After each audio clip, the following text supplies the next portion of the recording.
안녕하십니까, 오대혁입니다. 기출문제를 통해서 앞으로 시험 나올 만한 지점들을 정확히 짚어보고 우리가 어떤 것들을 준비해야 할 것인지, 핵심 사항들은 무엇인지를 꼼꼼하게 살펴보도록 하겠습니다. 2010년도 4월 10일 시행된 9급 국가직 국어 문제 살펴보도록 할까요? 국문법에서 6문제가 나왔습니다. 단어의 문맥적 의미, 고유어의 의미, 명령문, 훈민정음의 제자원리, 용언의 활용, 관용어의 의미. 자, 이쪽 부분들은요 계속 나오는 것입니다. 단어의 문맥적 의미를 파악하는 문제는 2015년도까지 계속해서 출제되어 왔습니다. 훈민정음의 제자원리, 자, 이 부분도 대단히 중요한 지점이죠. 중요한 지점들을 좀 체크해 볼까요? 단어의 문맥적 의미, 고유어의 의미도 자주 나오고요. 제자원리 거의 매번 나온다고 보시면 됩니다. 용언의 활용, 용언 자체에 대해서 다양하게 나오는 문제들이죠. 명령문이나 관용어의 의미는 어쩌다가 등장하고요. 2010년도에 한 번 나오고 계속 나오진 않았죠. 자, 그 다음 어문규정 5문제인데요. 띄어쓰기 문제. 자, 이거 계속 나오겠죠, 당연히. 기본적인 것들이 계속 출제되고 있는 부분들입니다. 그 다음 어법. 조사의 쓰임을 비롯해서 다양하게 어법 문제들은 계속 나오고 있다 보시면 되겠고요.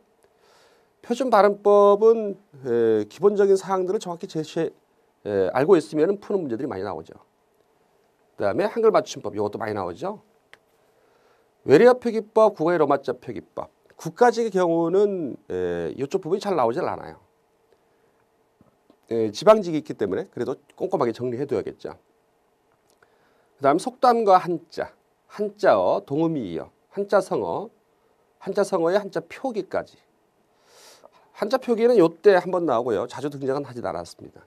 한자성어는 꼭 나온다 보시면 되겠고요. 한자어 같은 경우에는 국가직의 경우에는 자주 등장하지 않고요. 2011년도부터는 등장하지 않죠, 거의. 그런데 지방직은 한자성어 포함해서 한 3문제가 계속 출제되고 있기 때문에 공부를 안 하시고 어떻게 해보겠다 하는 생각은 접으셔야 됩니다. 반드시 하셔야 돼요. 그다음 비문학 부분은요. 쓰기, 조건에 맞는 글, 단락의 순서 요거 꼭 등장합니다. 그다음 퇴고, 내용 일치, 독해 문제, 논리적인 글을 통한 유추의 문제. 그다음 문학 부분이 지금 한 문제 나와 있습니다만은 요즘에는 한 3-4문제 정도가 보통 나오고 있다. 이렇게 정리를 해 두셔야 되겠습니다. 큰 틀을 보면은 출제 분포가 국문법이 30%, 어문규정이 25%, 속담과 한자가 15%, 비문학이 25%, 문학이 5%인데요. 이 부분은 보통 비중을 한 15% 정도. 이거는 25% 거의 뭐 그대로 유지되고요. 이거는 5%에서 한 10%. 합쳐서 50% 정도가 보통 나오고 있다. 이렇게 생각하시면은 평균적으로 여러분들 공부해야 될 비중이 좀 보이죠. 자, 이제 문제 바로 들어가 볼까요? 첫 번째, 띄어쓰기입니다. 띄어쓰기를 포함하여 맞춤법이 모두 옳은 것으로 됐어요. 난이도가 상이라 되어 있죠. 그는 가만히 있다가 모임에 온 지 2시간 만에 돌아가 버렸다 했어요. 첫 번째 정리해야 될 부분, 온 지 부분이죠.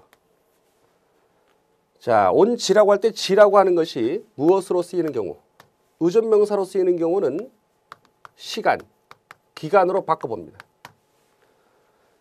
기간, 시간으로 바꿀 수 있는 부분은 의존명사이기 때문에 반드시 띄었습니다. 온 시간이, 온 기간이 2시간 만에 됐어요. 자, 요 2시간이라고 하는 경우도 반드시 띄어야 됩니다. 자, 무엇을 가리킬 때, 하나, 둘, 셋, 넷 할 때, 두라고 하는 수관형사죠. 수관형사의 수식을 받는 시간은 의존명사이기 때문에 반드시 띄어야 됩니다. 이게 단일을 나타내는 단일성 의존명사거든요. 자, 요 틀을 정확히 한번 정리해 둘까요? 단일성 의존명사에서는요. 무엇을 나타내는 경우에 양, 시간, 누적되는 거. 이럴 때는 띄어 쓰는 것이 원칙이고요. 붙여 쓰는 것은 허용하지 않습니다. 근데 붙여 쓰는 경우가 있기 때문에 문제가 되겠죠. 양을 나타내 주거나 시간을 나타내거나 누적되는 거 아니면 거리라든가 이런 것을 나타낼 때는 반드시 띄어 써야 됩니다. 그런데 어떤 경우는 순서라고 표현되어 있는데요. 이건 괄호 속에 집어넣는 게 좋아요. 헷갈릴 수 있거든요. 시각. 시각을 나타내거나 아니면은 그것만 가리킬 때. 그럴 때는 붙여 쓰는 것도 허용하죠. 이 부분이 주의해야 될 부분이고요. 아라비아 숫자 역시도 붙여 쓰는 것을 허용합니다. 자, 요 사항이 기본 사항이에요. 시간과 관련되는 것들, 양을 나타내는 것들. 2시간 만에 하는 것은 시간을 나타내기 때문에 만도 어떻게 기간을 나타냅니다. 이것도 의존명사예요. 2시간 전 이런 식으로 표현될 때도 역시 마찬가지 시간 개념이기 때문에 반드시 띄었어야 됩니다. 그럼 어떤 경우에 붙였을 수 있다라고 기억해서 하시면 되겠어요. 예컨대 12시에 만나요. 12시에 이런 경우에는 붙여 쓰는 것도 허용하는 거죠. 그 시각을 가리키니까요. 그 다음 6학년이 소풍을 갑니다. 6학년 이런 경우에도 붙여 써도 됐죠. 그 학년만 가는 거예요. 그 학년만 가는 경우이기 때문에 띄어도 되고 붙여도 된다. 자, 여기 기본적인 사항이고요. 뒷부분에 다시 또 나오면은 우리가 확인을 해둬야 될 점이란 거 알아두시면 좋겠습니다. 자, 이 첫 번째 문제에서 많은 것들이 나와 있네요. 돌아가 버렸다 했어요. 자, 이것을 우리는 뭐라고 표현합니까? 본용언이라 표현하고요. 보조용언이라 표현하죠. 본용과 보조용언에서 사이에 무엇이 들어가 있을 때는 아, 와, 해. 본용언의 끝에 부분이 와, 해가 들어있을 때는 띄어도 되고 붙여도 됩니다. 가버렸어요. 가버렸다. 띄어도 되고 붙여도 됩니다. 그 다음 먹어봐. 띄어도 되고 붙여도 됩니다. 와의 형태가 들어있을 때 공부해봤어. 이런 경우들. 그런데 앞에 부분이 무엇인 경우는 합성어이면서 동사가 나오잖아요. 자, 돌아가다는 뭘까요? 돌다와 가다라고 하는 형태의 합성 동사입니다. 그래서 이 경우는 붙였으면 안 됩니다. 합성 동사가 왔을 때는 반드시 띄었습니다. 와웨가 들어갈 때는 붙여되고 띄어도 된다. 그러나 합성 동사라는 것을 확인하시면은 띄어 쓰는 것만이 맞다라고 하는 것을 체크를 해야 되죠. 그래서 1번은 모두 맞는 띄어쓰기를 보여준 것이죠. 자, 첫 번째 부분에서 많은 부분들을 우리가 공부할 부분이 남습니다. 자, 이 부분 꼭 깔끔하게 정리해 두시고요. 자, 그 다음 지점 볼까요? 옆집 김씨 말로 되는데요. 김씨라고 띄어 쓰는 경우도 있고 김씨라고 붙여 쓰는 경우도 있죠. 더 알아둘 부분은 김가, 김모씨. 자, 이 경우도 같이 기억해 두셔야 돼요. 자, 이때 씨는 의존명사인데요. 특정인을 가리킬 때 씁니다. 지금 나와 있는 것은 특정인이죠. 옆집에 사는 김씨 말로는요. 이렇게 하는 거예요. 김씨 말로는 자, 요거는 성씨를 얘기할 때죠. 그 사람 성은 김씨입니다. 이렇게 말할 때는 씨가 전미사로 붙여 쓰게 되죠. 김가라고 할 때는 저는 김가입니다. 이와 같은 표현에서 쓰이는 자신의 성을 말할 때죠. 김모씨라고 할 때는 반드시 띄었습니다. 이 부분을 기억하고 있어야 되죠. 그래서 이 지점에서 옆집 김씨 그 사이에 띄었어야 될 지점이었죠. 자, 그 다음 개펄이 좋다는데 개펄이 있고 갯벌이 있어요. 자, 요거는 개흙이 있는 우리 머드 축제하고 하는 곳 있죠. 그 경우는 개펄이라고 쓰고요. 모래사장이 있는 곳은 갯벌이라 씁니다. 그 이외의 표기는 잘못된 거예요. 개펄 잘 썼어요. 김씨 말로는 개펄이 좋다는데 우리도 언제 한번 같이 합시다. 자, 한 번 띄어놨는데요. 띄어 쓰는 경우도 있겠고 붙여 쓰는 경우도 있죠. 자, 이런 경우가 또 뭐가 있을까요? 한 가지, 한술 이런 경우도 있죠. 이렇게 붙여 쓴다는 것은 무엇이 됐다는 걸 얘기하면 합성어가 됐다는 거예요. 합성어라는 것은 새로운 의미를 가져야 되거든요. 우리도 언제 한번 같이 합시다 할 때는 뭐 일단 뭐 이런 의미로 바뀔 수 있죠. 자, 한 가지라고 붙여 쓰는 경우는 두 가지, 세 가지라고 못 쓰는 지점인데요. 똑같다의 의미죠. 야, 너 나하고 한 가지야. 똑같아. 이런 새로운 의미를 가졌기 때문에 붙여서 한 단어를 만든 거죠. 아저씨, 밥 한 술 뜨고 하세요. 진짜 한 숟가락만 먹을까요? 그렇지 않죠. 예, 이렇게 띄어쓰는 지점은 뭐라고 기억하시면 되냐면 두, 세, 네 이런 식으로 고쳐 쓸 수 있는 지점은 띄어쓴다. 고치지 못하겠다. 그럼 새로운 의미를 갖는 경우로서 붙여 쓴다. 라고 하는 것을 기억해야 되겠죠. 한 번 부분을 붙여 써야 되죠. 그래서 이 부분은 붙여 써야 될 점이었어요. 그가 이렇게 늦어지는 걸 보니, 자, 예쁜 걸 이렇게 해서 문장이 끝나는 경우는 붙여 써야 되겠죠. 늦어지는 걸 해서 끝났다면 붙여 써야 돼요. 그런데 뒤에 뭐가 나옵니까? 보니, 기본형이 뭐죠? 보다입니다. 보다는 무엇을 필요로 할까요? 무엇을 보답니다. 그래서 이 부분은 종결 어미 형태로 쓰인 것이 아니라 것을의 줄임 형태죠. 늦어지는 것을 보니 잘 썼습니다. 여기까지는. 무슨 큰일이 난 게 틀림없다. 야, 이 부분이 문제네요. 붙여 써야 되죠. 왜 그럴까요?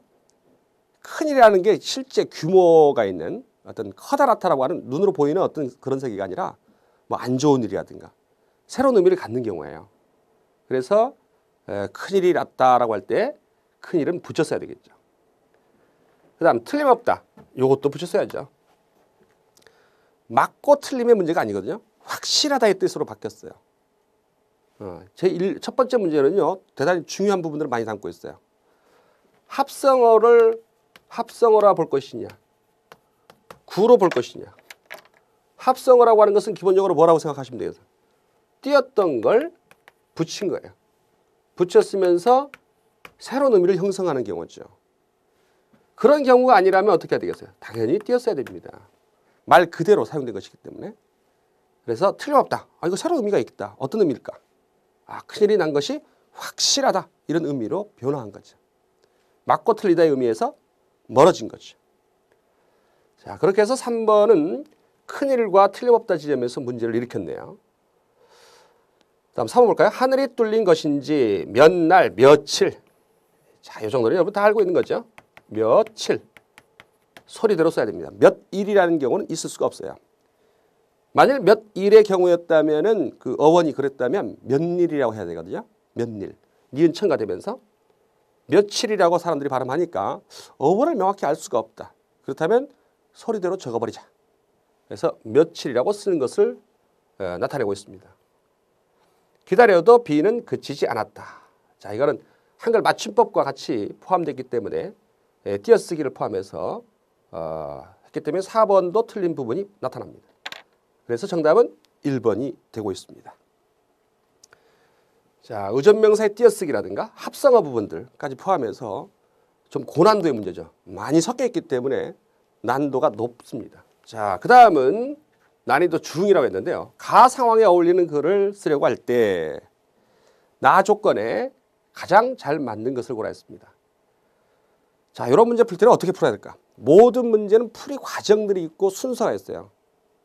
그런 것들을 여러분들이 정확하게 체크를 하고 준비를 하셔야 돼요. 만약 그렇지 않으면 어떤 일이 발생하겠어요? 시간이 모자라서 다 풀지 못하고 나오는 수가 있습니다. 국어 시험만 보는 게 아니죠. 5과목을 한꺼번에 봐야 되기 때문에 정확하게 어떻게 풀어갈 것인가를 의식하라. 자, 이런 문제가 나왔을 때는요. 지금 상황이 나와 있는데요. 조건 하나하나 다 비교하려면 헷갈립니다.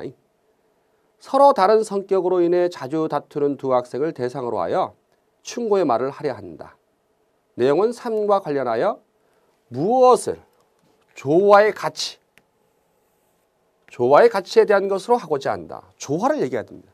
그럼 뭐 말하고자 하는 바 어떤 주제, 조화의 가치라고 되어 있잖아요. 이걸 먼저 보세요. 이걸 통해서 1, 2, 3, 4번을 확인하시고 그 다음에 나의 조건이 되는지 생각해 봐야 되겠죠. 대립적인 속성을 지닌 사물을 이용한다. 유추와 대조의 표현 효과를 살린다. 가치의 요소를 암시적으로 드러낸다 했습니다. 자, 제일 먼저 뭘 확인하셔라. 가 상황에 어울리는 글이라 했기 때문에 주제의 측면을 먼저 확인하고 그 주제의 측면이 지금 나와 있는 조건에 부합하는지를 그 중에서 골라내면 된다 이 말이죠. 자, 조화의 가치를 말하고 있는 걸 볼까요? 첫 번째 나와 있는 거. 이는 딱딱하고 혀는 부드럽다. 이는 음식을 씹되 그 맛을 모르고 혀는 맛볼 수는 있으되 맛이 우러나게 씹을 수는 없다. 이 둘이 어울려 제 기능을 다할 때 음식으로부터 즐거움과 건강을 얻을 수 있듯이 엄격한 아버지와 자애로운 어머니가 존재하기에 아이는 건강하게 자랄 수 있다. 이런 것이 세상의 이치이다. 자, 조화라고 하는 말이 되나요? 자, 1번 조화를 이루어야 된다. 아버지와 어머니가 조화를 이루어서 아이를 건강하게 자랄 수 있게 만들어야 된다. 그 아버지와 어머니의 조화로운 육아라고 하는 형태, 그것은 무엇과 연결되고 있습니까? 이와 혀라고 하는 것으로 유추되고 있죠. 두 번째, 유추. 대립적인 것을 얘기한다 했어요. 자, 이와 혀가 서로 대립적이죠. 그래서 대조적인 어떤 차이점을 들어서 말을 해줬죠. 앞으로 다시 돌아볼까요? 자, 무엇이 보여요? 유추와 대조 다 보입니다. 대립적인 거 보죠? 가치의 요소를 암시적으로 드러낸다. 어떤 가치? 조화의 가치. 조화의 가치를 암시적으로 드러낸다. 첫 번째 1번에 나온 것이 답이 된다는 것을 우리는 바로 확인할 수 있습니다. 그럼 어떻게 해야 되겠어요? 1번 체크하고 바로 그 다음 문제로 가는 게 좋습니다. 2번, 3번, 4번 다 확인하다가 오히려 더 헷갈릴 수 있습니다. 처음에 확신이 섰다면 그것으로 끝내라. 그것이 문제를 풀어나가는 가장 기본적인 자세라고 생각됩니다. 그렇지 않고 2, 3, 4번 다 본다고 해서 다시 또 보게 되면 오히려 헷갈리는 수가 많아요. 분수와 폭포는 영원한 대립제이다. 폭포는 지하를 향해 끝없이 하강하려 하지만 분수는 천상을 향해 부단히 상승하려고 한다. 대조되네요. 폭포가 철저하게 자연의 법칙에 순응하려 한다면 분수는 이러한 법칙에 반대하고 저항한다. 이 두 개의 의지는 결코 서로 만나 이웃을 이루는 일이 없다. 자, 이거 뭐 얘기했어요? 첫 번째 조건 뭐였죠? 조화로워야 된다 했잖아요. 조화의 가치를 얘기해야 되는데 조화의 가치가 없어요. 그것만 먼저 잡고 들어갔어도 2번에서 혼란스럽지 않습니다. 그런데 뭐 보입니까? 대립도 돼 있고 그 다음 유추도 보이고 대조도 보이고 유추는 명확하게 나와 있지 않죠. 분수와 폭포를 통해서 의지라고 하는 것을 얘기를 하고 있으니까 유추적인 측면이 없지 않아 있습니다만은 무엇이 없다. 조화의 가치라고 하는 부분을 제대로 말하지 못하고 있다. 그것을 우리가 파악해서 2번이 안 된다는 걸 확인하고요. 광명과 암흑은 정반대 현상이다. 자, 이것도 대립되네요. 그러나 광명이 있을 때 비로소 암흑이 생겨난다. 촛불로 인해 찾아온 광명은 암흑을 내쫓는 것이 아니라 거꾸로 촛불 밑에 암흑을 불러들인다. 광명이 없는 암흑은 다만 죽어있는 정적에 지나지 않는다. 광명은 암흑을 깨어나게 한다. 멋있는 표현이라고 그냥 답하면 안 됩니다. 대립되어 있는 것도 있고 그런데 여기서는 조화도 아니고 뭡니까? 양면성이죠. 이거는. 광명이 있으면 암흑이 있기 마련이다. 이중적인 어떤 속성을 얘기하고 있는 거죠. 역시 조화의 가치라고 하는 그 내용에 부합하지 않습니다. 4번 인간에겐 역사와 신화의 두 다리가 있다. 역사는 먹고 자고 입는 일상의 울타리 속에서 움직이며 신화는 사랑하고 노래하며 춤추는 초월의 언덕 위에서 행동한다. 밥은 역사의 양식이며 술은 신화의 양분이다. 이 둘 모두 필요한 것이 사실이지만 술 없이는 살아도 밥 없이는 살 수 없다. 자, 이것도 조화의 얘기가 아니죠. 그러니까 조화의 가치라고 하는 가장 중요한 주제의식만 정확히 확인해도 1번이 답이라는 거 바로 확인하고 끝낼 수 있다는 말이죠. 자, 어떻습니까? 눈에 보이는 문제란 말씀이죠. 시간 낭비가 가장 큰 문제입니다. 자, 이렇게 해서 2번 문제를 살펴보고요. 그 다음 여러분들 공부하실 때는요. 답 맞았다고 그냥 막 지나가면 안 돼요. 해설지를 다시 한번 들여다보시고 제가 말씀드리고 있는 이런 것들은 주의하지 않으면 큰일 난다. 그런 부분들을 꼭 확인하셔야 됩니다. 자, 이제 3번 문제 보겠습니다. 난이도 중이라 했는데요. 자, 이거는 용언에 활용해서 동사, 형용사. 자, 여러분이 잘 알고 있는 동사, 형용사를 살펴볼까요? 뛰다, 먹다, 예쁘다, 아름답다. 다른 거 해볼까요? 알맞다. 우선 동사인지 형용사인지 확인하셔야 돼요. 동사와 형용사를 확인하는 가장 기본이 되는 게 뭐예요? 이렇게 기본형에서 무엇을 붙여본다. 요 사이에 니은이나 는을 붙여보죠. 뛴다, 먹는다. 받침이 있으면 는 들어가요. 예쁜다, 알맞는다. 어때요? 동사는 가능하지만 형용사는 니은이나 는 형태를 붙여서 현재를 나타낼 수가 없죠. 뛴다는 가능하고 먹는다도 가능하고. 그러나 예쁜다 쓰이지 않습니다. 알맞는다 쓰이지 않습니다. 그래서 헷갈리는 거죠. 알맞다 같은 경우는 이거 동사가 형용사인가. 자, 그렇게 해서 동사 형용사를 확인하시고, 그 다음 동사는 관형어를 만들 때 어떤의 자리에 쓰이는 걸 관형어라고 그래요? 뛰다는 어떻게 쓸까요? 현재를 나타낼 때 뛰는, 과거를 나타낼 때는요 뛴, 먹다는요 먹는, 먹은. 자, 이런 형태들이 동사들은 관형어를 만들 때 나타납니다. 근데 형용사는 과거 형태가 따로 존재하지 않아요. 과거를 넣으려면 과거 시제 엇 같은 걸 집어넣죠. 예쁘었던, 예뻤던 이런 식으로. 그렇게 안 되고 현재만 나타내죠. 예쁜, 알맞은. 이렇게 해서 형용사 부분은 관형어를 만들 때 이와 같은 형태로 나타난다. 자, 요 지점을 알고 있어야 이 문제에 대한 정확한 답을 찾는 거죠. 다시 생각해 보니 내 생각과 달리 내 말이 맞는다. 기본형이 뭐죠? 맞다. 맞는다. 가능한가요? 가능합니다. 알맞다고 달라요. 맞다. 반대말 틀리다. 틀린다. 가능합니다. 맞다, 틀리다는 동사입니다. 그래서 맞는다 형태는 맞습니다. 맞는다. 네 말이 맞는다. 매를 맞다 할 때도 매를 맞는다. 동사니까 됩니다. 유달리 감은 그에 보면은 했습니다. 가물다. 가물다는 가무는도 가능하겠고요. 가문도 가능합니다. 동사거든요. 현재고 과거고. 나는 저린 어깨 때문에, 어깨가 저리다 할 때는 뭐라고 쓰면 안 돼요? 배추를 저리다, 소금물에 저리다 할 때 요거하고 구분하셔야죠. 어깨가 저리다 할 때는 저린 형태를 취하는 것이 합당합니다. 그 모임의 분위기에 걸맞다, 알맞다와 마찬가지로 걸맞다도 형용사입니다. 걸맞는다 쓰나요? 안 쓰죠. 그래서 걸맞는이 아니라 걸맞은이라고 썼어야 될 지점이죠. 형용사이기 때문에. 동사, 형용사 부분을 의식하고 어떻게 풀어나갈지를 정리를 잘 해두셔야 될 지점이었습니다. 자, 그 다음 4번 문제 볼까요? 다음 글에 밑줄친 단어와 같은 의미로 사용된 것을 고라고 했어요. 자, 신화 나와 있는데요. 어떤 의미를 찾으라는 거예요? 문맥적 의미를 찾으라는 거예요. 자, 그 글에서 이 신화라고 하는 것이 가리키는 게 뭐냐? 사전적 의미를 묻고 있는 건가요? 문맥적 의미인 거예요. 신화하면은 MITH야. 신들의 이야기야. 뭐 그걸 묻고 있는 게 아니에요. 글쓴이의 입장에서, 누구의 입장에서? 필자, 글쓴이의 입장에서 그 단어를 어떤 의미로 쓰고 있는지를 확인하셔야 됩니다.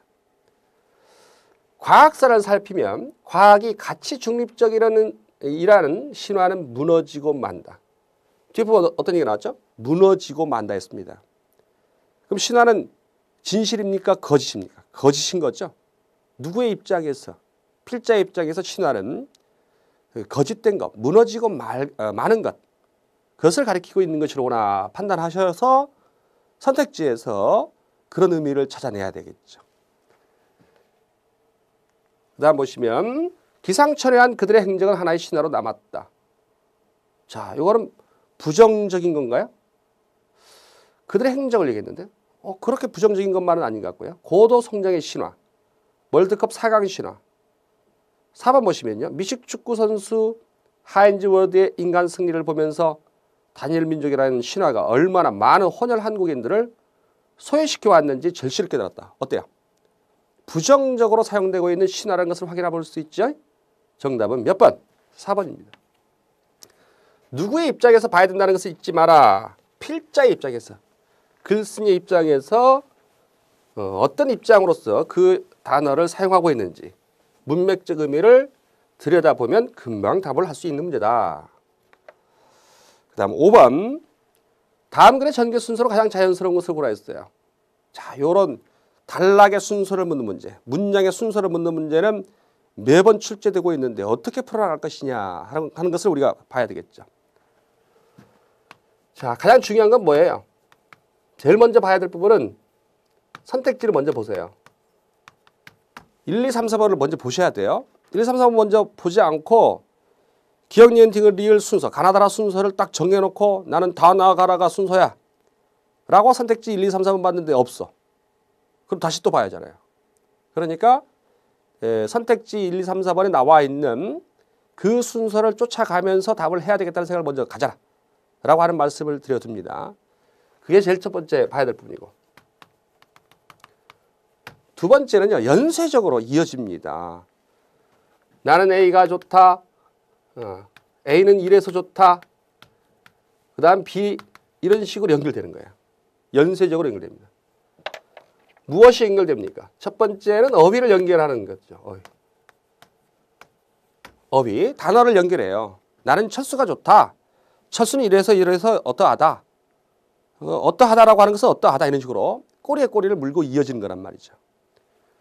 그런 어휘가 연결되는 거가 있고, 어휘를 어떻게 풀이해 주는 경우가 있겠죠. 나는 A가 어떠한 장점이 있다고 생각한다. 그러면 그 장점의 내용을 그 다음 쭉 설명해 주는 거예요. 그 다음에 단락의 순서가 이미 주제문에 나와 있는 경우가 있어요. 나는 A, B, C를 좋아한다 그러면 그 다음 단락이라는 문장에서 뭐 나오겠어요? A는 이래서 좋고, 그 다음 단락에서는요, B는 이래서 좋고, C는 이래서 좋고, 이렇게 이어지는 경우가 나타납니다. 그런 것들을 의식하고 요 순서에 맞춰서 문제를 풀어본다면, 자, 선택지를 먼저 볼까요? 1, 2, 3, 4번을 보시면은 나와 있는 거 볼까요? 자, 어떻게 되었어요? 기억이 제일 앞에 있는 게 있고 리을이 제일 앞에 있는 게 있잖아요. 자, 기억을 다시 한번 볼게요. 이 세상에서 가장 결백하게 보이는 사람일 망정 스스로나 남이 알아차리지 못하는 결함이 있을 수 있고, 이 세상에서 가장 못된 사람으로 낙인 찍힌 사람일 망정 결백한 사람에서 마저 찾지 못할 아름다운 인간성이 있을지도 모른다 했어요. 자, 첫 번째 문장으로서, 첫 번째 단락으로서는 부자연스럽죠? 리을 지어볼까요? 춘향전에서 이도령과 변학도는 아주 대조적인 사람들이었다. 흥부와 놀부가 대조적인 것도 물론이다. 한 사람은 하나부터 10까지가 다 좋고 다른 사람은 모든 면에서 나쁘다. 적어도 이 이야기에 담긴 권선정학이라는 의도가 사람들을 그렇게 믿게 만든다. 무엇을 먼저 말했어요? 현상적인 거죠. 사람들을 어떻게 본다는 거예요? 이도령과 변학도, 그 다음에 흥부와 놀부, 이렇게 대조적으로 사람들을 대하게 되는 그런 경우를 보고 있습니다. 한 사람이 나쁜 사람은 계속 나쁘고 좋은 사람은 계속 좋고, 뭐 그런 구도가 일반적으로 이야기된다는 거죠. 자, 리을이 앞서서 나오는 것이 이야기를 전개할 때 앞서 나와서 흥미를 유발하는 그런 기능에서도 리을이 앞서 나오는 것이 자연스러워요. 자, 그 다음에 니은이나 디귿입니다. 니은, 디귿. 자, 니은을 볼까요? 소설만 그런 것이 아니다 했습니다. 자, 앞에 거하고 연결되죠. 우리가 조금 전에 봤던 것은 춘향전과 흥부전입니다. 거기에 등장하는 인물들이 서로 대조적이라고 했어요. 자, 그리고 나서 소설만 그런 것이 아니다. 앞에 내용을 바로 읽고 있는 거죠. 춘향전하고 흥부전을 얘기하고 있으니까요.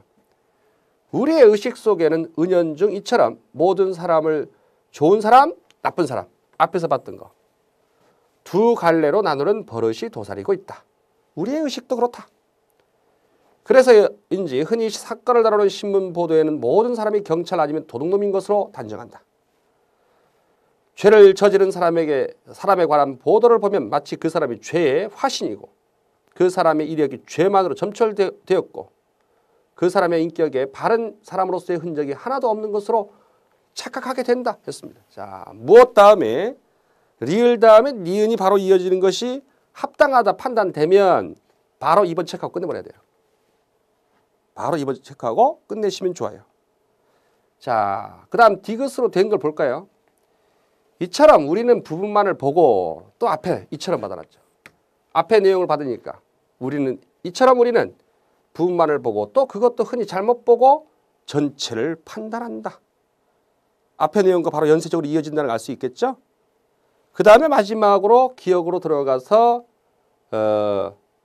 그렇지 않다. 우리 인간이라는 것이 악한 사람은 다 악하고 착한 사람은 다 착하고 모든 면에서 착하고 그런 게 아니라 착한 사람도 악한 면이 있을 수 있고 그다음 악하게 보이는 사람도 착한 면이 있을 수 있다라고 하는 마지막에 결론적인 얘기를 마지막에 이렇게 제시를 해놓고 있는 어떤 미괄식 단락의 어떤 글이라고 벌써 봐야 되겠죠. 자, 난이도 중이었어요. 문제 풀어가는 순서 의식을 다시 한번 해보세요. 뒤에 계속 나올 테니까요. 다시 확인하시고 문제가 없도록 해야 되겠습니다. 자, 6번 문제 보도록 할게요. 다음 글에 적합한 고사성어는 했어요. 자, 우리 대표팀은 올림픽 예선에서 놀랄만한 성과를 거두었다. 주전 선수들의 부상이 있었고 감독의 교체가 있고 자, 사실 국민 모두 이번 올림픽 예선은 탈락이라는 수모를 겪지 않으면 그나마 다행이라고 생각하고 있었던 것이다. 그러나 대표팀의 모든 코치진과 선수들은 국민들의 희망을 저버리지 않고 위기를 기회로 전환한 것이다. 대표팀은 들뜨지 않고 본선에서 진정한 승리, 금메달을 향해 더욱 가열차게 땀방울을 흘리고 있다. 열심히 노력하고 있다는 거죠. 코치진도 더 강도 높은 훈련을 통해 경기력 향상을 위해 매진하고 있는 것이다. 자, 당연히 관련된 한자성어는 주마가편이죠. 달리는 말에 채찍질을 가하다의 뜻입니다. 한자성어는 반드시 나옵니다. 자주 나오는 한자성어가 반복되니까요. 나왔던 한자성어들을 꼼꼼하게 보시고 거기다가 플러스 알파에서 정리하셔야죠. 두 번째 주마간산, 달리는 말에서 산을 본다는 말이죠. 볼간자예요 이게. 그래서 대충 본다는 거죠. 수박 겉핥기와 관련되는 거죠. 그 다음 3번은 절치부심, 이를 끊고 부자가 썩을 부자거든요. 마음을 썩힌다는 말이죠. 마음을 썩인다. 걱정하는 것들 얘기하는 거죠. 절치부심한다. 그 다음 4번은 무엇을 보고 모기를 보고 칼을 꺼내든다. 견문발검입니다. 정답은 주마가편, 금방 알 수 있는 문제였습니다. 그 다음 어휘 문제인데요. 자, 하라고 돼 있죠. 이건 외우셔야 됩니다. 기본적인 것들. 바람 관련된 것들을 한번 정리를 해볼까요? 갈바람은 어디 바람일까요? 가을바람, 서풍을 가리키고 있죠. 자, 그거 외우는 걸 알려드릴게요. 동풍, 서풍, 남풍, 북풍. 동풍은 동부새, 쇳바람이라고 외우세요. 동부새 쇳바람. 동풍입니다. 남풍은 앞바람, 마파람. 이거 외우셔야겠죠? 서풍은 가을에 불거든요. 그래서 가을을 가리키는 말이 옛날에 갈바람 했던 거죠. 갈바람은 가수알바람. 가을을 가리키는 옛 표현이 가수알이 있어요. 가수알. 가수알이라는 말이 방언적인 형태로 굳어버려서 가수알바람. 한이바람. 한이바람만 주의해서 보면 되겠죠. 정답은 2번인 거죠. 자, 북풍은 어떻게 될까요? 되게 차가워요. 된바람, 된바람. 그 다음 뭐란 말 쓸까요? 높바람이란 말 들어요. 높바람. 한자어 표현에는 차갑다에서 찰한자, 한풍, 삭풍 이런 말도 있어요. 자, 북동풍은 뭐라고 할까요? 북동풍을 가리키는 표현이 높바람과 쇳바람을 합쳐놓은 높새바람이란 말도 있죠. 요거 나올 가능성도 있어요. 높새바람. 그래서 정답은 2번이 된다. 이건 외우지 않으면 풀 수 없는 것이니까요. 외우는 거 알겠죠? 동동보새 새바람, 남풍은 앞바람 맞바람. 가을에 부는 거다. 가을바람, 가수할바람, 한이바람. 되게 차가워요. 된바람, 된바람, 높바람, 한풍, 삭풍. 자, 이렇게 해서 이 부분 정리를 꼼꼼하게 해두셔야 되겠고요. 그 다음 8번 문제입니다. 다음 글의 밑줄 친 부분에 나타난 정서와 가장 유사한 것을 고르라 했어요. 정서 문제를 풀어나가는 방식의 가장 포인트는 뭘까요? 정서란 화자가 어떤 상황에 놓여 있고 그 상황 속에서 느껴지는 심리적 반응, 요거를 파악해야 됩니다. 심리적 반응, 어떤 생각이거나 어떤 느낌, 감정을 얘기하는 것이겠죠. 요걸 다 포함해서 뭐라고 하는 거예요? 정서라고 하는 거예요. 우리 친구들이 뭐만 가지고, 요 부분만 가지고 정서라고 하는 것을 생각하다가 걸려드는 거예요. 육첩방은 남의 나라, 창밖에 밤비가 속살거리는데 등불을 밝혀 어둠을 조금 내몰고. 자, 어둠이라고 하는 일제치하 현실이에요. 시대처럼 올 아침, 어떤 아침이에요? 조국 광복의 아침이겠죠. 그걸 기다리는 최후의 나. 포인트는 물론 밑줄 그은 부분입니다. 나는 나에게 작은 손을 내밀어 눈물과 위안으로 잡는 최초의 약수. 자, 눈물은 어떤 거예요? 부정적인 거죠. 부정적인 것에서 위안이라고 하는 긍정적인 것으로. 악수. 어때요? 심리의 어떤 그 변화를 살펴보면, 정서의 변화를 나타내는 걸 보면 자기 자신이 무엇을 위해서, 조국을 위해서 뭔가를 하지 못하는 데서 느끼는 자괴감, 이런 것들을 눈물로 표현했어요. 부끄러운 거죠. 식민지 현실 속에서 지식인으로서 나는 아무것도 하지 못하고 있구나 하는 어떤 눈물. 그런데 그런 자기 자신을 어떻게 하는? 용서하고 화해하는 거죠. 부정에서 긍정으로의 변화를 보여주고 있다는 것을 파악을 하고 선택지 중에서 골라내야죠. 자, 정답은 몇 번이 될까요? 2번이 정답입니다. 몇 번을 답한 친구들이 많이 있었냐면요. 4번을 답한 친구들이 많이 있었어요. 1번과 3번은 대부분 다 답하지 않고요. 4번 어느 부분 때문에? 울고 간 그에서, 울다란 말 때문에 걸려든 거죠. 왜 그랬을까요, 이거는? 우는 거 나오지 않았냐. 화자라고 하는 부분을 놓친 거예요. 운 것이 화자가 우는 게 아니고 여기서는 누가 우는 거예요? 그가 우는 거란 말이에요. 그가 울었다는 것이 화자가 운 게 아니거든요. 부정이 아니거든요. 부정적인 자기 자신의 어떤 눈물과 같은 그런 개념이 아니에요. 화자는 그 울고 간 그가 어떻다는 거예요? 그립다는 거죠. 화자는 울고 간 그를 그리워하고 있다.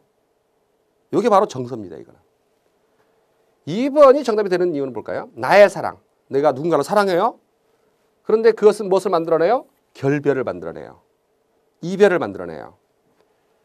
자, 그 결별은 성숙이라고 하는 긍정적인 심리 상태의 변화가 나타납니다. 그래서 2번이 부정에서 긍정으로의 변화를 잘 알려주고 있는 지점이 있어서 가장 유사한 정서를 보여주는 것이라고 볼 수가 있습니다. 난도가 상이라 했어요. 높아요. 무엇을 모르면 시에서의 어떤 정서 파악을 어떻게 할 것인가 하는 방향을 모르고 답하다가는 4번을 답할 가능성이 있다. 반드시 화자가라고 하는 부분을 보세요. 그리고 어떤 상황이고 어떤 심리적 반응, 변화가 나타나는지를 의식하고 풀어야만 풀 수 있는 문제였다. 그 다음 9번 문제입니다. 쓰기 문제인데요. 다음 안내문에 대한 수정 의견으로 옳지 않은 걸 고라 했어요. 노시설 보수 공사를 위해 아파트 입주민께서는 차량을 가급적 지하 주차장에 주차시키시고 입주민 외에는 외부 차량의 출입을 절대로 금합니다. 또한 단지 내에도 방문객 이외에 외부인의 출입을 금합니다. 외부인의 출입을 금합니다라는 표현 중에서 금하다는 이 글에서 적절하지 않은 단어를 사용한 것이므로 금지합니다로 고치는 것이 좋겠다 했어요. 어때요? 금하다라는 거하고 금지하다라는 표현이 다릅니까? 같은 겁니다. 1번은 굳이 수정할 필요가 없는 것입니다. 정답은 1번인데요. 나머지 볼까요? 차량 출입을 절대로 금합니다라는 표현 중에서 절대로라는 단어는 전체 내용으로 보아 적절하지 않으므로 빼는 것이 좋겠다. 거기에 주민들은 쓸 수 있잖아요. 그러니까 아예 안 된다라고 보기에는 문제가 되니까요. 뺀다는 말은 문제가 없어요. 입주민이라는 낱말은 새로 지은 집 따위에 들어가 사는 사람, 들립자잖아요. 들립자가 들어가는 것이기 때문에 이 글에 적절하지 않다. 그러니까 주민으로 고쳐야 된다. 맞는 표현이고요. 지하 주차장에 주차시키고 자 하다라고 하는 말이 있으면 시키다를 쓰면 안 돼요. 누구한테 소개하다. 소개하다를 소개시키다라고 쓰면 안 됩니다. 학생들을 교육하다. 교육시키다라고 쓰면 안 됩니다. 시키다가 다 안 된다는 게 아니고요. 하다라고 쓸 수 있는 자리에 시키다라고 쓰지 말라는 얘기예요. 그래서 4번도 그 진술을 보여주고 있습니다. 정답은 1번이었습니다. 잘못된 것은요. 자, 이제 다음 독해 문제입니다. 다음 글의 내용과 부합하지 않는 것을 고라고 했어요. 지문을 부합하는 문제, 일치 문제. 우리 첫 시간이니까 조금 문제 풀이 방식들을 조금이라도 익혀둬야 되죠. 그래야 여러분들이 뒤에 부분의 문제를 풀어나가거나 할 때에 기본 틀이 될 테니까요. 독해 문제에서 일치 문제, 부합하는 문제, 일치 문제. 자, 이런 거 풀어나갈 때 원칙 잡아볼까요? 우선 뭐 먼저 보셔야 될까요? 선택지를 먼저 봅니다. 역시. 지문이 길기 때문에 지문 다 읽고 나서 선택지 1, 2, 3, 4번 중에 고르라고 하면 그렇게 풀 수도 있어요. 그런데 시간이 허락지 않는 경우가 많아요. 그래서 선택지를 먼저 확인하고 그 선택지의 내용을 인지한 다음에 지문을 파악하는 거죠. 그래야 핵심적인 지점들이 보이고 그 부분들이 옳고 그름을 바로 확인해서 끝낼 수 있기 때문에 그렇습니다. 자, 읽어볼까요? 선택지를 보면요. 말이 안 되는 부분이 나와요. 그러니까 선택지를 통해서 답이 뭐가 되겠다 하는 것을 어느 정도는 방향을 잡고 들어가면 좋아요. 선택지를 보고 추리를 하란 말이에요. 이건 말이 된다, 말이 안 된다. 자, 그래서 역사 지문이 나와 있다면 역사적인 어떤 사실과 관련되기 때문에 여러분들이 국사를 공부하잖아요. 국사를 공부하시니까 국사의 내용하고 부합되지 않은 글이 지문으로 제시될 수 없겠죠. 상식적인 선에서 벗어난 얘기를 했다. 그럼 문제가 있는 거예요. 대동여 지도는 일반 대중이 보기 쉽고 가지고 다니기 편하게 만들었다. 그렇겠죠. 사람들이 다 봤다는 얘기가 있는데 대동여 지도가 만들어진 토대에는 이전 시기에 만들어진 각가지 지도가 있었다. 갑자기 지도가 나오기는 어렵겠죠. 대동여 지도는 목판본으로 만들어진 지도여서 다량으로 제작, 배포될 수 있었다. 이거 확인해 봐야 되겠네요. 대동여 지도는 정밀한 지도 제작이라는 국가 과제를 김정우가 충실히 수행해 만들었다. 자, 그럼 이거는 개인적으로 만든 것이 아니라 국가의 어떤 지시에 따라 만들어진 지도라고 하는 말을 4번 해주고 있어요. 4번이 좀 냄새 나가는 것 같아요. 자, 앞부분으로 가볼까요? 김정은은 조선 후기에 발달했던 군현지도, 방한지도, 목판지도, 그 다음에 등의 성과를 독자적으로 종합하고 각각의 장점을 취하여 대동여 지도를 만들었다. 그 이전에 지도가 있었네요. 그래서 무엇을 체크할 수 있어요? 이전 시기 만들어진 각가지 지도가 있었다라고 하는 부분을 바로 체크해서 2번 답이 될 수 없죠. 대동여 지도의 가장 뛰어난 점은 조선 후기에 발달했던 대축적 지도의 두 계열, 즉 정상기의 동국지도 이후 민간에서 활발하게 전사되었던 전국지도, 도별지도, 국가와 관아가 중심이 되어 시작했던 상세한 군현지도를 결합하여 군현지도 수준의 상세한 내용을 겸비한 일목요연한 대축적 전국지도를 만든 것이다. 대동여 지도가 많은 사람에게 애호를 받았던 가장 큰 이유는 목판본 지도이기 때문에 일반에게 널리 보급될 수 있었으며, 자, 어느 부분이에요? 3번 나왔죠. 2번, 3번 답이 아니죠. 벌써 설명되어 있어요. 그 다음 있었으며 개인적으로 소장, 휴대, 열람하기에 편리한 데 있었다. 벌써 1번 설명이 돼버렸습니다. 그러면 1, 2, 3번이 벌써 나왔다는 거 확인하고요. 보나마나 4번이겠죠. 그래도 확인해 볼까요? 국가적 차원에서는 18세기에 상세한 지도가 만들어졌다. 그러나 그 지도는 일반인들은 볼 수도 이용할 수도 없는 지도였다. 김정은은 정밀한 지도의 보급이라는 사회적 욕구와 변화를 인식하고 그것을 실현하였던 측면에서 더욱 빛을 발한다. 그러나 흔히 생각하듯 이 아무런 기반이 없는 데에서 혼자의 독자적인 노력으로 대동요 지도와 같은 훌륭한 지도를 만들었던 것은 아니다. 비변사와 규정학 등에 소장된 이전 시기에 작성된 수많은 지도들을 검토하고 종합한 결과인 것이다 했습니다. 자, 앞의 내용들과 총 정리를 해본다면 4번에 나와 있는 대동요 지도는 정밀한 지도 제작이라는 국가과제. 그런데 민중의 욕구였죠. 민중의 욕구 때문에 만든 거였지 국가과제를 김정은가 수행했다라고 하는 진술은 나와 있지 않습니다. 자, 지문 나오는 걸 볼까요? 지문 선택지에서요. 1번 나오고 2번 나오고 3번 나오고 어떤 것이 나올 수 있어요? 지문에 아예 없는 게 나올 수도 있고요. 지문에 없는 것이 내용에 부합하지 않는 것이 될 수 있고 또 하나 뭘까요? 나와 있는데 그것을 변형할 수도 있겠죠. 근데 많은 친구들이 어떻게 다음 글의 내용에 부합하지 않는 걸 골라라 할 때 변형된 건 봐요. 변형된 것은 보는데 없는 것이 있어요. 지문에. 그러면 지문에 없는 것을 보면서 막 찾아요. 지문들을요. 어디에 그와 관련된 표현이 없지 않을까? 있는 게 아닐까 하면서 두 번, 세 번 보신단 말이에요. 그러면 가장 큰 문제, 무슨 문제? 시간 문제에 걸리는 거죠. 그걸 노립니다. 문제가. 그렇기 때문에 여러분들이 1번, 2번, 3번이 확인됐다. 그러면 끝내야 돼요. 끝내고 틀림없이 없든지 지문에 나와 있는 표현을 바꾸든지 지문에 나와 있는 내용을 바꿔놓은 것은 금방 느낌이 와요. 근데 없는 게 문제인 거죠. 김정호가 국가 과제를 했는지 말했는지 그 진술이 있었어요, 없었어요? 명확히 보이지 않죠. 그럼 없는 거예요, 이거는. 자, 그렇게 생각하셔서 부합 일치하는 문제를 찾아낼 때 어떻게 풀어야 될 것이냐.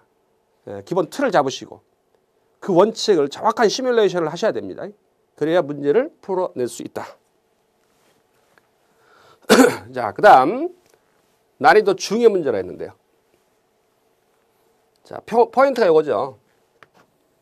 신문 기사의 표제어의 일부다. 직장인의 자세다. 자, 이거는 뭘 묻고 있는 거냐면요. 명령문을 묻고 있는 거예요. 자, 5개의 문장이 있죠. 평서문, 명령문, 의문문, 감탄문, 청유문 이렇게 5개 문장이 있어요. 문장을 종결하는 방식이요. 끝내는 방식이. 그 중에서 명령하는 방식은 2가지 형태죠. 직접 명령, 간접 명령이죠. 직접 명령의 경우에는 아, 라 형태를 취하죠. 뛰어라, 놀아라, 먹어라. 앞에 있는 사람한테 직접 명령할 때예요. 간접 명령은 매체를 통한 명령이죠. 매체. 다이렉트로 바로 명령을 하는 것이 아니라 어떤 책을 통해서 아니면은 어떤 시험지라든가 다른 어떤 요소를 통해서 명령을 하는 거예요. 그럴 때는 뭘 씁니까? 으라 형태를 취하죠. 으라 형태를 아어 형태에 생략될 수 있습니다만 으라. 이거 어떻게 하면 되게 쉬워지냐면요. 간접 명령의 경우에는 뒤에다가 고했다 붙여봐요. 고했다라고 붙일 수 있는 것은 간접 명령이고요. 고했다를 붙일 수 없는 것은 인용절에서 왔기 때문에 그래요. 인용절에서 왔기 때문에 간접 명령 형태는 고했다를 붙일 수 있다. 그러나 직접 명령은 고했다를 붙일 수 없다. 그렇게 생각하고 보면 되게 쉬워지죠. 자, 신문기사 표제는 무슨 매체를 통한 명령이죠? 항상 노력하라고 했다. 가능하네요. 성실하게 임하라고 했다. 가능하죠? 밝게 웃으며 인사하라고 했다. 가능합니다. 근데 뭐는 안 돼요. 열심히 실력을 쌓으라고 했다. 말이 안 되죠. 뭐라고 썼어야 될까요? 쌓으라 했어야겠죠. 쌓으라고 했다. 이것은 직접 명령 바꾸면 어떻게 돼요? 노력해라. 임해라. 인사해라. 라고 썼어야죠. 물론 하여라 해도 되고요. 그래서 문제 자체가 무엇을 가리키고 있는지를 정리를 잘 하지 않고 들어가면 문제에 걸릴 수밖에 없는 문제였어요. 2011년도 문제들이요. 꽤 괜찮아요. 깔끔하게 진짜 이 친구가 실력이 있는지를 정확하게 묻고 있는 문제들이 많이 나오죠. 자, 이렇게 해서 명령문 부분 정리해 봤고요. 자, 이제 한자 문제입니다. 한자. 공통으로 쓰인 한자에 도금이 같은 것으로 묶인 것을 고라 했습니다. 자, 한자에서 어떤 한자들일까요? 한 글자인데 그 한 글자가 소리와 뜻이 달라지는 글자들 있죠. 자, 제일 처음 나와 있는 것이요. 요 글자입니다. 자, 요 글자는 경, 갱 형태로 쓰이죠. 경은 고칠 경자고요. 고치다. 이건 다시, 재란 말이 들어있는 거죠. 그래서 경이라고 발음되는 경우, 자, 요거는 뭐라고 읽어야 돼요? 경신도 될 수 있고 갱신도 될 수 있는데 계약 문서지 않습니까? 문서. 문서는 어떻게 될까요? 고치는 거겠죠. 문서는 다시 만드는 거죠. 죄송합니다. 다시 재발급하는 겁니다. 다시 만들어낸 거예요. 그래서 이 순간엔 갱신된 문서 같은 거, 그러니까 다시 고쳐 넣는 거죠. 이거 말하자면 뭐라고 생각하시면 되냐면은 이미 만들어져 있는 건데 그것을 다시금 또 만들어내는 개념이다. 이렇게 판단하시면 되겠고요. 이건 추상적인 거예요. 그러니까 기록 경신 같은 거죠. 기록을 경신하다 할 때는 경신이에요. 문서 같은 것들은 뭐라고 하면 돼요? 다시 작성하는 것이기 때문에 다시 갱 개념을 써서 갱신이라고 써야 됩니다. 그 다음 갱생이라고 읽어야 되겠죠. 다시 사는 거예요. 다시 사는 게 갱신입니다. 추상적 기록 같은 거는 기록 경신 이럴 때는 경신 쓰고 나머지는 다시금 나타나는 것은 갱 형태를 취합니다. 둘 다 갱신, 갱생에서 모두 갱으로 나타나 있습니다. 정답은 1번이 되겠네요. 같은 음을 찾아내라고 했으니까요. 두 번째, 자, 이거는 살이란 말이 있고요. 쇠란 말이 있죠. 이건 죽일 살자죠. 죽이다. 이거는 쇠자는 빠를 쇠 또는 상쇄라고 하는 말에서 나와 있습니다만은 같아지는 것을 얘기하는 거죠. 여기서는 살생, 죽이다 개념이 되겠죠. 계산이 상쇄되었다. 그런 개념으로 쓰이고 있습니다. 상쇄라고 해서 빠를 쇠, 죽일 살 두 가지 형태가 있으니까 주의해둬야 될 부분이겠고요. 그 다음 자, 요 글자 자주 나옵니다. 시험 문제에서.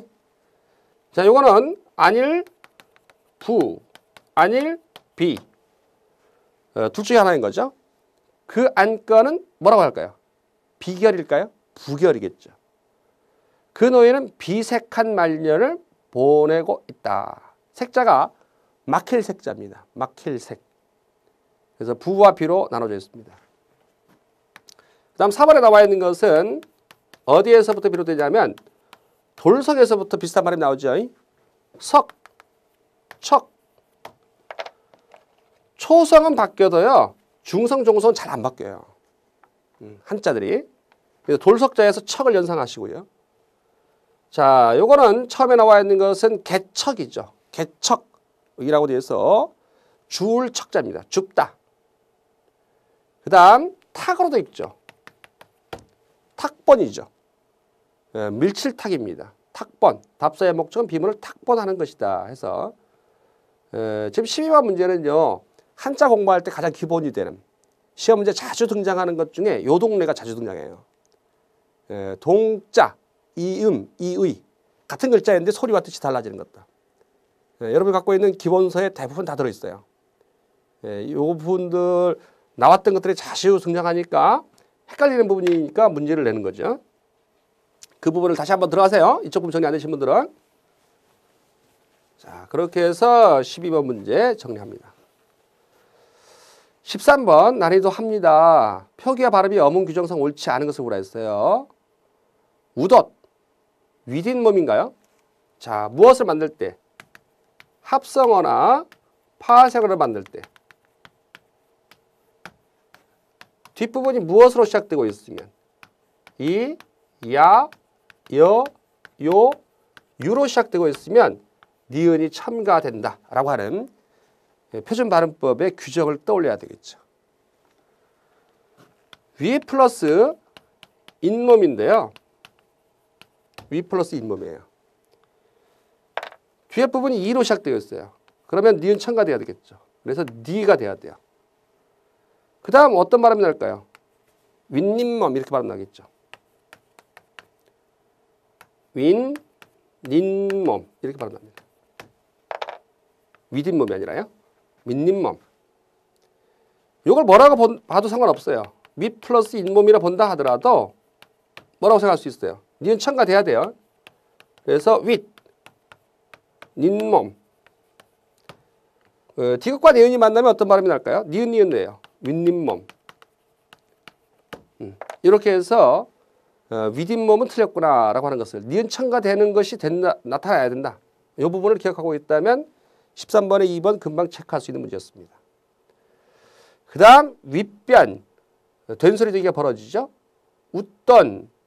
역시 된소리 되기가 벌어져요. 음절 끝소리 규칙 웃 디귿 발음 해놓고 디귿과 디귿이 만나면 뒷부분이 된소리 발음 났죠.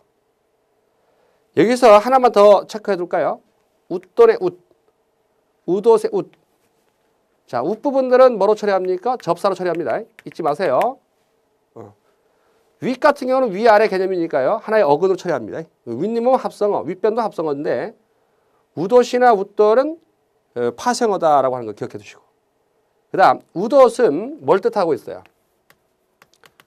외투를 뜻하는 말이에요. 겉옷. 반대말이 뭐가 되는 거예요? 이게 반대. 우도의 반대는 속옷이에요. 그리고 무엇도 있어요? 윗옷도 있죠. 이건 뭐의 반대말입니까? 아래 옷의 반대예요. 상의를 뜻하는 말이에요. 우옷이 맞고 윗옷이 틀린 게 아니고요. 우옷도 있고 윗옷도 있어요. 상식적인 선이기 때문에 여러분들이 반드시 기억해 둬야 될 사항이라 생각됩니다. 자, 그 다음 한자성어 살펴보도록 하죠. 기역 리을에 들어갈 한자 수거나 고사성어가 바르게 연결된 것은 했습니다. 자, 견물생심이라고 내가 가지지 못한 것을 보니 욕심이 생긴다 했어요. 자, 기역 부분에서는 물자 문제를 냈네요. 자, 이건 말물자입니다. 뭐뭐 하지 말다 할 때 말물자고요. 당연히 물건을 봐야 되겠죠. 물건을 뜻하는 말은 만물물자를 취해야 되죠. 물건을 보니까 마음이 생긴다. 갖고 싶은 마음인 거예요. 그 다음 두 번째 대동소이라 나왔어요. 그 교수님의 강의 내용은 작년과 대동소이에 대반대말이 뭘까요? 작을 소자죠. 뭐하고 헷갈려버려요? 많고 적음. 적을 소자하고 헷갈리시면 안 되겠죠. 그래서 3, 4번 중에 답이 나요. 물자 때문에. 대동소이 할 때는 요거죠. 그러면 정답은 몇 번이 돼야 되겠네요? 3번이 돼야 되겠네요. 디귿 리을 안 봐도 답이 나오네요. 명확하게. 14번의 정답은 3번. 나머지 볼까요? 부정부패를 발본세관하다. 자, 요 글자는요. 필발자죠. 꽃이 피어나다 그런 개념이에요. 발하다 할 때. 필발. 자, 지금 나와 있는 발자는 무슨 발? 뽑을 발자예요. 뽑을 발. 여러분, 기출문제에 나와 있는 한자는 반드시 암기하셔야 됩니다. 또 나옵니다. 뒤에서 확인하시겠지만 2016년도에도 또 나올 수 있다 생각하셔서 한 글자 한 글자 놓치지 말고 정리해 두시면 좋겠어요. 이거 해놓고 그 다음 플러스 알파 하세요. 공부할 때는. 많은 친구들이 에이 설마 또 나오겠어? 또 나와요. 한자성어 한자들은요. 그 다음에 아까 색자 무슨 색이었죠? 막힐색자죠. 막힐색. 이 막힐색자는요. 뭘 기억해 두면 좋을까요? 막히다의 뜻도 있지만 변방색자죠. 어디에 써요? 새옹지마 할 때 색자이기도 하죠. 자, 요 글자가 근원원이고요. 물 들어가도 근원원이에요. 그럼 어떤 의미 되게요? 근본을 뽑아버리고 근원이 되는 것을 막아버린다는 말입니다. 발본세관하다. 그 다음 불편부당. 치우칠 편자죠. 치우침. 요것도 많이 나오죠. 자, 여기에다가 뭘 갖다 붙이면 사람이를 갖다 붙이면 사람은 치우치기 마련이다. 치우칠 편. 책받침을 갖다 붙이면 뭘까요? 시험시험 갈착을 붙이면은 두루편자예요. 요 부분 구분하는 문제 잘 나옵니다. 당자는 그대로 나와있죠. 무리당자예요. 그러니까 치우침도 없어야 되고 무리지음도 없어야 된다. 불편부당해야 된다. 공무원은. 무리 지으면 안 돼요? 자, 불편부당. 우리 여당, 야당이라 할 때 당자예요. 오히려 상에다가 무엇이 들어있는 거예요? 거물 흑자 들어있는 거예요. 무리당, 무리짓다 개념의 당입니다. 정답은 3번입니다. 자, 기본적인 한자 성어. 그래도 깔끔하죠, 문제는요. 15번 문제 볼까요? 자, 우리말의 어문 규정에 따라 맞게 쓴 것을 고라고 했습니다. 15번 문제. 난이도를 중 했는데요. 위층에 가보니 된소리나 거센소리 나오면 어떻게 해야 돼요? 시옷 받침, 사이 시옷 빼야 됩니다. 위층, 위쪽 이렇게 써야 되죠. 뒤편 2번도 잘못됐네요. 자, 그 다음에 3, 4번을 통해서 시험 문제 가장 많이 나오는 거. 이거 오대혁 선생만의 어떤 특허입니다. 제가 만들어낸 틀인데 잘 보세요. 지, 치, 건대, 컨대, 개, 캐, 잔타, 찬타, 도록, 토록, 고자, 코자, 직하다, 칙하다. 뭐 다타도 있어요. 다, 타 이런 것도. 요번에 최근에 타가 나왔죠. 다냐 타냐. 자, 이렇게 거센 소리를 취하느냐 뒷부분이 아니면 예사소리 형태를 취하느냐. 이렇게 거센 소리 취하는 건 어떤 걸까요? 간편 무엇으로 끝내야 될까요? 요 지점이 울림소리. 자, 울림소리로 끝나야 되고요. 울림소리는 어떤 게 울림소리인가요? 모음으로 끝나든지 마누라야 받침에 마누라야가 나오든지. 그 다음 무엇이 결합될 수 있어야 돼요? 하다라고 하는 말이 결합될 수 있을 때 요 두 가지를 만족하면은 무엇을 취한다? 치, 컨대, 타, 캐, 찬타, 토록, 코자, 칙하다를 취합니다. 둘 중에 하나라도 나타나지 않으면 이 두 개 다 있어야 돼요. 두 개 다 돼야 돼요. 그렇지 않다면 위에 것을 선택하면 됩니다. 뭐 게임 끝났죠 이제? 익숙, 보나 마나 뭐예요? 기억이죠? 기억이죠? 하다 다 되죠. 하다가 되는데 뭐는 안 되는 거예요. 울림소리가 아닌 거예요. 그러면 위로 올라가야 돼요. 익숙지 맞죠? 생각 뭐라고 써야 돼요? 건대 써야죠. 정답은 맞는 걸 고라 했으니까 3번이 되는 거죠. 됐죠? 이거 또 나와요. 계속 나와요 이거. 이 틀을 반드시 정리해둬야 돼요. 반드시. 하다를 붙일 수 있는 말이어야 되고 치, 컨대, 캐, 찬타 이렇게 되려면 울림소리로 끝나야 되고 모음으로 끝나야 했든지 마누라의 형태로 끝나야 했든지 두 가지 조건을 항상 의식해야 돼요. 자, 뒤에 또 나오니까 우리 확인 뒤에 부분에서 확인해 보도록 할게요. 자, 그 다음 외래어 표기법과 국어의 로마자 표기법입니다. 난도가 중이라 했습니다. 이게 난도라고 되어 있는데 난이도라 되어 있는데요. 정확히 표현해 볼까요? 난이도란 말도 있고 난도란 말도 있어요. 문제만 볼 게 아니라 이 표현도. 난이도는 한자가 어떻게 돼요? 어려울 난, 쉬울 리거든요. 정도, 법도 짜인데요. 어렵고 쉬운 정도예요. 난도는 어려운 정도죠. 이건 뭐라고 쓰는 게 더 정확한 표현이겠어요? 난도라고 쓰는 게 더 정확한 표현이에요. 난이도는 어디에 써야 될까요? 조절하다. 난이도를 조절하다 할 때 쓰는 거고 난도가 높다 낮다. 이렇게 쓰는 게 더 정확한 표현입니다. 다음번에는 난도라고 고쳐놓으면 더 좋을 것 같아요.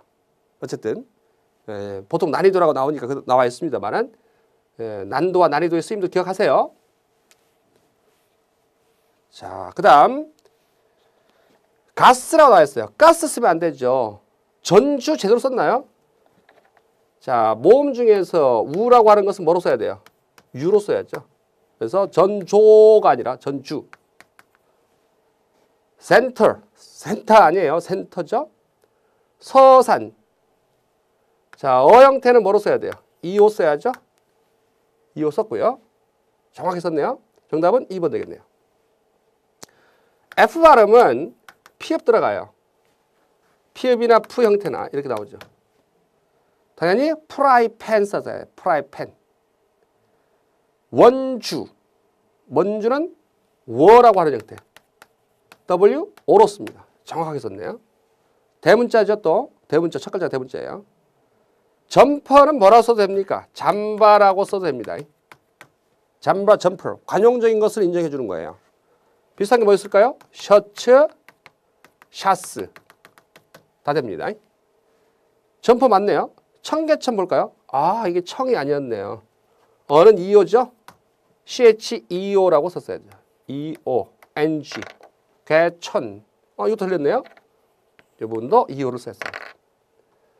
16번에 난이도 중이라 했습니다만은 요즘 수준으로 본다면 되게 쉬운 거예요.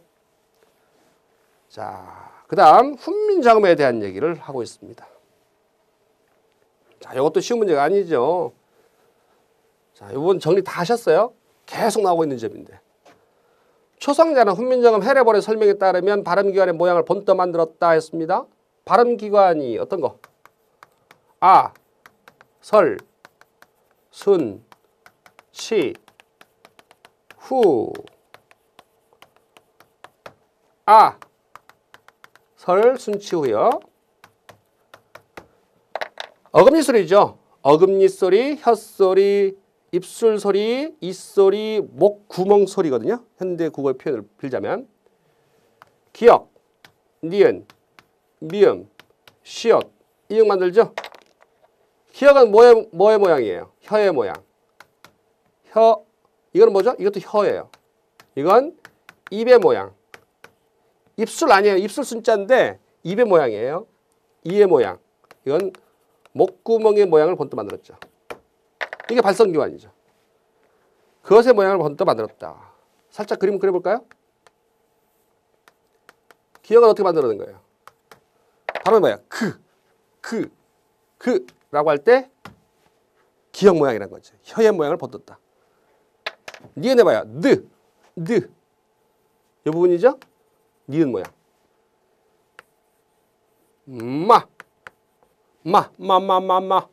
입의 모양. 그 다음에 치아의 모양이 이거 시옷이야. 스라고 할 때. 그 다음에 목구멍의 모양을 본떠서 이응을 만들어냅니다. 그래서 1번 진술은 정확하게 표현하면 뭐라고 했어야 될까요? 초성자 전체가 아니거든요. 여기에 뭐가 들어가 있냐면 키읔도 들어가 있고요. 디귿, 티읕, 비읍, 피읍, 지읒, 치읒, 여린, 히읗, 히읗까지 포함하잖아요. 그 다음 뭐까지 더 들어갈 수 있고요. 여기에 덧붙인다면 옛니응, 리을, 반침까지 포함해서 얘기 된단 말이죠. 요것은 무엇이지만 기본자들인데 이거는 상형의 원리에 따라 만든 게 맞죠. 상형. 발음기관의 모양을 본떠 만들었어요. 그런데 전체, 초성자 전체가 다 상형을 했다라고 하면 잘못된 거예요. 어느 지점? 요 지점들은 기억에 획을 하나씩 더 걷죠. 획을 하나 더 걷고. 획을 더 걷죠? 이거 가획자예요. 물론 계속 문제 나오겠죠. 이거 무슨 원리? 가획의 원리죠. 요 세 개는 뭐의 원리? 뭐라고 합니까? 이체자라고 하죠. 이체자. 가획자와는 비슷한데 획을 더 그은 건 똑같은데 발음이 발음이 세져요. 느, 드, 트, 무, 브, 프, 스, 즈, 츠. 이거 소리가 안 나는 이응이고 흐 발음이 세집니다. 발음이 세지는데 획을 더 그은 건 같지만은 발음할 때 세지지 않는다. 그래서 가획자와는 그 성질이 다르다. 달을 이자 쓰고 몸체자서 쓴 거예요. 이체자라고 하는 게. 자, 정확한 표현은 뭐라고 썼어야 돼? 초성자 중에서 기본자는 기역, 니은, 미음, 시옷, 이응은 해례본의 설명에 따르면 발음기관의 모양을 본떠 만들었다라고 했다면 자, 정확한 표현이죠. 이것도 답이 될 수 있는 지점이었어요. 근데 명확하게 틀린 게 있기 때문에 그래요. 중성자는 훈민정음 해례본의 설명에 따르면 천지인 삼재를 기본으로 만들었다. 맞죠? 뭐가 있어요? 삼재라고 얘기해 드는 게. 천, 지, 인. 아래야, 의, 이를 가리키는 것이죠. 하늘과 땅과 인간을 번떠 만들었습니다. 현대 한글 맞춤법에 제시된 한글 자모의 순서는 훈몽 자화의 자모 순서와 같다? 다르죠. 기역, 니은이란 말을 이게 처음 만들죠. 여기 나옵니다만은 훈몽 자화에서 기역, 니은, 디귿, 리을, 미음, 비읍, 시옷, 이응. 그 다음에 현대국에서는 지읒치읒이잖아요. 지읒치읒이 안 나오고 키, 티, 피, 지, 치, 지, 이, 히. 자, 훈몽자에는 1527년에 나온 거예요. 최세진이 정리한 한자 학습서죠. 3360자 정도의 한자의 소리와 뜻을 적고 있는데 이때 처음으로 기역, 니은, 디귿 이런 명칭을 썼어요. 요거는 키읔, 티읕 아니었어요. 뭐라고 읽었다고요? 키, 티, 피, 지, 치 이렇게 읽었어요. 지, 이, 히 이렇게 읽었어요. 왜요? 이건 받침이 안 쓰였거든. 그래서 명칭을 키, 티, 피, 지, 치 이렇게 읽었습니다. 훈민정음이 처음 만들어졌을 때는 기역이라 하지 않았죠. 어디 와서 처음 했다고요? 훈몽자에 와서 처음으로 기역, 니은이란 말을 썼습니다. 그것까지 체크하시면 되겠죠. 자모 순서. 그 다음 모음은 어때요? 아야, 어여, 오요, 우유, 으이, 아래야. 현대 국어의 모음 순서하고 동일합니다. 이거는. 예, 1527년에 나온 최세진의 훈몽자회에서는요. 자, 이것도 기본으로 여러분들 공부를 하시는 내용이죠. 그 다음 중 우리말 표현으로 가장 옳은 것을 고려했습니다. 서울시 의회가 열릴 때마다 이 문제는 빠지지 않고. 자, 우리말 표현이니까 어법 문제예요. 이건. 어법 볼 때는 어휘가 문제가 있든지 아니면 문장의 짜임에 문제가 있든지 이걸 기억하셔야 돼요. 문장의 짜임의 문제에서는 뭐를 항상 봐야 되니까? 서술어. 문장 속에 들어간 서술어들이 있죠. 동사 지점, 형용사 지점, 뭐뭐이다 지점을 꼭 확인하셔야 됩니다. 열리다, 의회가 열리다. 말되죠? 빠지지 않다. 이 문제가 빠지지 않다.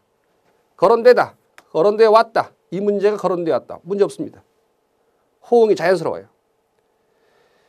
그 다음 두 번째, 이곳에 주차하는 사람은입니다. 주차하는 사람은 과태료를 부과하니 사람은 주차하는 사람이 과태료를 부과하겠어요? 말이 안 되죠. 부과하다라고 하는 것이 주차하는 사람에게 과태료를 부과할 수, 주차하는 사람에게 과태료를 부과할 수는 있지만 주차하는 사람이 과태료를 부과한다는 게 말이 안 되죠. 주의하기 바랍니다. 했어요. 자, 이곳에 주차하는 사람은 주의해야 됩니다. 뭘 주의해야 될까요? 과태료를 부과받게 되니죠. 과태료를 부과받게 되니 그렇게 해서 호응해서 문제를 일으킨 거예요. 3번이 논란이 있었던 거예요. 행정당국은 위험지역을 신속하게 재점검하고 긴급 대책을 펴야 한다. 대책은 펴는 게 아니라 뭐라고 해요? 마련하는 거예요. 대책은 마련하는 것이겠고 펴는 건 뭘까요? 정책이겠죠. 정책 같은 것은 펼친다, 펴다라고 하는 표현이 자연스럽습니다. 그 다음 4번. 각 지역에 설치된 은행은 혈관이고, 자, 이어진 문장 만들어낸 거예요. A는 B고, 그러면 뒤에도 똑같은 문장 구조 해야 돼요. C는 D다 라고 하는 문장 구조를 취해야 되거든요. 중앙은행은 마치 심장 구실을 한다. 잘못됐네요. 중앙은행은 심장이다 이렇게 쓰든지. 그래서 이어진 문장은 대등하게 문장을 만들어줘야 자연스러운 문장이 된다는 것을 보여주고 있습니다. 18번 문제 난이도 상이었는데 3번하고 그 다음에 4번에서도 많이 걸렸던 것 같아요. 자, 이제 19번입니다. 자, 관용어 쓰임을 보여주고 있네요. 미출신 부분에 들어갈 말로 단어로 가장 적절하지 않은 것을 고려했어요. 적절하지 않은 거예요. 자, 이런 문제 풀 때는 뭘 봐야 되나? 문맥 봅니다. 피천백량의 남의 깊은 속내까지 염탐할 작정이요. 변설이 번드레하게 말 잘한다는 말이죠. 그러면 뭐예요? 세상 물정에는 웬만큼 미리비 삐리리 한 줄 알았더니만은 세상 물정을 잘 아는 줄 알았더니만 잘 안 나는 거와 관련된 게 뭘까요? 세상 물정을 안다? 아, 미리비 트였다. 트인 사람이다. 잘 안다. 미리비 튼 줄 알았더니만 미리비 화난 줄 알았더니만 굴군은 안 되겠죠. 굴군. 부자연스럽다는 걸 알 수가 있습니다. 자, 이제 마지막 문제입니다. 다음 글을 바탕으로 유추한 것으로 적절하지 않은 것을 고려했습니다. 자, 이건 지문이 길어서요. 많이들 혼란스러웠던 문제예요. 그런데 알고 보면 대단히 명확하고 당연한 문제라고 하는 것을 알 수가 있습니다. 독해 문제니까 당연히 뭐 먼저 읽어라. 지문 먼저 읽지 말고 선택지 먼저 보세요. 시대의 변화에 따라 새롭게 조명받고 있는 한자의 상형성과 표의성에 대해 논하고 있다. 금방 알 수 있는 부분이가 한글은 표음 문자이지만 표음 문자란 뭐예요? 소리를 드러내는 거죠. 기본형을 유지하는 형태 위주의 표기법을 채택하고 있는데 이는 표의 문자인 한자와 상통하는 특성을 살린 표기법이다. 한글은 표음 문자이므로 이미지를 배제한 문자라고 할 수 있다. 여러분, 이미지가 배제됐을까요? 모든 문자는 이미지가 당연히 존재하죠. 아닌가요? 그래서 뭔가 지문에 다른 내용이 있을까요? 3번이 냄새가 나요. 국어를 공부하신 분들이 충분히 알죠. 이미지가 배제된 문자가 어디 있어요. 눈으로 보고 어떻다. 어떻게 눈으로 확인할 수 있는 뭔가 있어야 해요. 기호이기 때문에. 이미지와 텍스트의 혼합이라는 측면에서 보면 국한문의 혼용이 더 적절할 수 있다. 자, 이미지와 텍스트. 자, 이런 것들을 고려해서 앞의 내용 3번이 답이 된다는 걸 금방 느낌이 옵니다. 지문들을 확인하시면서 여러분들이 찾아낼 수 있어야겠죠. 한자는 시대마다 색과 양이 다른 문화를 꽃피우며 수천 년의 숙성을 거쳐 오늘에 이어지고 있다. 쭉 읽어볼까요? 단계에 속하는 관광문자라고 한자를 깎아내린 것은 해겔이었다. 그러나 이미지와 감성, 이미지와 텍스트의 조화가 강조되는 21세기 한자의 매력은 더욱 도드라지고 있으니 이건 분명 문화사적 역전이 아닌가 한다. 한자 하나하나의 내면에는 오랜 세월 중원과 한반도, 일본 열도를 넘나든 수많은 사람들의 숨길이 비어있다. 동양인들의 삶, 그 삶의 날줄과 시절의 획으로 엮어놓은 역사의 무늬가 새겨져 있다. 각골 문화, 청동기 문화를 해독하며 그 속에 감춰진 동아시아 문화의 기원. 자, 계속 쓸데없는 얘기들이 계속 나오고 있죠. 지문, 선택지에 나와 있는 내용과 관련된 부분만 찾아내면 되잖아요. 자, 쭉 가다 보면 구석기 시대의 그림 문자에서 각골문, 금문, 전서, 예서, 초서, 행서해서 간자체에 이르기까지 한자 서체의 변화를 더듬으면서 자, 그 부분들을 쭉 읽어나가다 보면 어떤 부분이 나온다. 한자의 글꼴은 송명대에 이르러 점차 생명을 잃어간다. 그리고 청말기 혁명의 와중에 최대의 시를 만든다. 그러면서 한자 불멸, 중국 필망을 외쳤다. 그러나 한자는 죽지 않았다. 한자멸, 중국 명멸. 모술의 현장에서 절충을 시도한 것이 마오쩌둥이다. 그는 한자의 몸 일부를 떼어내는 방법으로 한자의 생명을 연연시켰다. 그게 바로 간자체이다. 한자는 뜨거운 풀무 속에서 다시 한번 새로운 모습으로 벼려졌다. 별이다. 자, 그것은 이 부분이 키워드죠. 상형의 힘이다. 그게 뭘까? 그림의 힘이다. 이미지의 힘이다. 이미지란 생명을 넘어서 직관에 던지는 강속구다. 말하자면 오프라인의 모바일이랄까? 바야흐로 한자는 아이콘과 텍스트가 합성된 새로운 의사소통 도구로 거듭나고 있는 것이다. 중국인들은 지금 그 한자를 바라보며 한자가 숨기고 있는 깊은 이미지의 바닷속으로 헤엄쳐 들어가고 있다. 뭐야 이거? 지금 한글 얘기는 하나도 없는데? 자, 무엇을 제대로 생각 못하는가? 유추입니다. 다음 글을 바탕으로 이해하고 유추한 것이라 했어요. 한글 얘기 전혀 없어요. 유추이기 때문에 그래요. 그러니까 앞에서 봤던 독해 부분에서 일치 문제가 아닌 거죠, 이거는. 그래서 무엇을 보여준 것을 알 수 있어요. 상식적인 선에서 그냥 지문 풀었어야 되는 얘기예요. 오히려 더 헷갈렸겠죠. 어떤 친구들은 한글 없네? 어디에 막 읽어봤는데 이거 지금 제대로 읽으면 어떻게 해? 한 2분 정도 걸려요. 2분 정도 읽고 나서 보니까 없어. 유추라고 하는 말을 생각하지 못하면 걸려들 수 있어요. 난이도가 하가 아니라 이거 상이에요. 사실은 어떤 사람에게. 어떤 친구한테는. 그러니까 선택지를 먼저 보고 야, 표현 문자이기 때문에 이미지가 배제된 문자라고 하는 게 있을 수 있냐? 처음에 생각했던 그대로 풀었어야 돼요. 지문은 읽지 않아도 답할 수 있는 거죠. 어찌 보면. 이미지가 없는 게 없어요. 다. 모든 것들이. 자, 20번 문제는 어떤 친구에게는 되게 쉬웠겠고 어떤 친구에게는 지문 읽으면서 시간 낭비하고 영어, 국사 공부할 문제 풀 시간 다 버리게 만드는 그런 문제였지 않나 생각됩니다. 20번 문제 여러분에게 시사하는 바가 많습니다. 자, 이렇게 해서 20문제를 풀어봤는데 첫 시간이라서 우리가 문제 풀어가는 방식들에 대해서 꼼꼼하게 좀 짚어가면서 말씀드렸습니다. 다음 시간부터는 짧게 하겠습니다. 고맙습니다.